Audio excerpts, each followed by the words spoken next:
A very important point that has to be made about the Aztecs is that although their civilization was felled in the 16th century, the people are still very much around. In fact, the Nahuatl language has over 1.5 million speakers, which makes it the most widely spoken indigenous language in Mexico and one of the largest Native American languages in the entire hemisphere. And there have been many ethnographic studies, anthropologists going into distinct communities in order to understand the culture, the traditions, the livelihood, even the languages of the peoples that are still in many parts of Mexico. And this includes many studies of contemporary Aztec communities. One of the most important of these studies has been Corn is Our Blood by Alan Sandstrom. And this book has been a very important source for understanding the Aztecs in the northeast part of Mexico, the Huasteca region that is near the Gulf of Mexico. And I will talk about the Huasteca in another video. There are many aspects of the Huasteca that have pertained to my own research. I actually did my dissertation in the Huasteca area. And so this is a place that's near and dear to my heart because I actually have been to some of the communities and areas that Sandstrom has described in this book. He uses the name Amatlan as a pseudonym to hide the identity of the actual village, which is in the municipio, the county of Ixhuatlán de Madero, and which has many Otomi villages, but I will talk about that also in for future videos.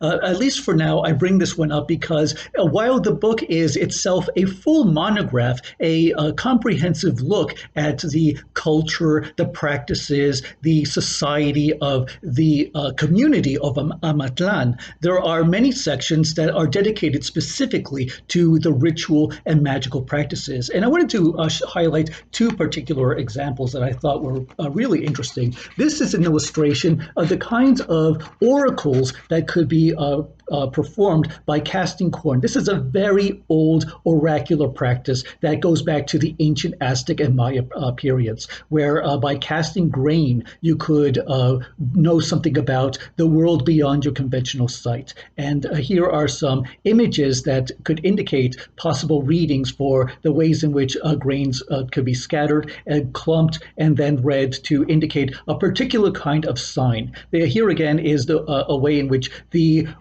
forces of the outer world could be made legible in ways that a trained practitioner could read and therefore divine. And one thing that I find interesting about this is that it even includes augurs for or omens for understanding when sorcery is at play, when black magic could be at foot. And so there were ways by which people could use ritual in order to identify and counter the magical rituals performed by others.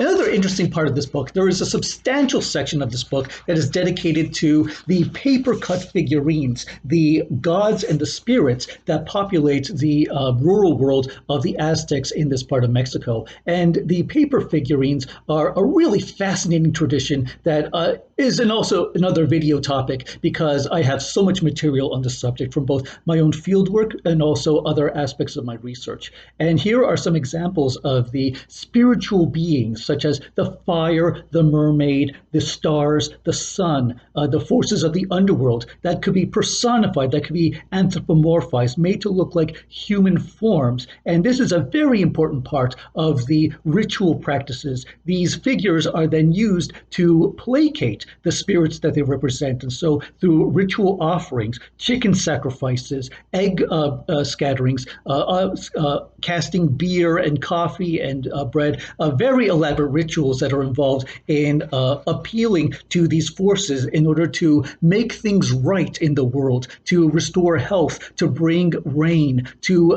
foster the growth of corn, the things that matter. And so this book has an extensive discussion of the ways in which magical and ritual practices are fundamental. So what we can say with studies like this is that to look at what is being done in the Aztec magical ritual is a very important window into understanding the things that matter most in the Aztec world, the things that you need to survive off of. You need your food, you need your shelter, you need your health, you need the things that are going to ensure that your family survives, that your community survives, that your culture survives. And so by looking at magic, we can learn a lot about the things that matter most, the priorities of Aztec culture from the ancient to the modern times.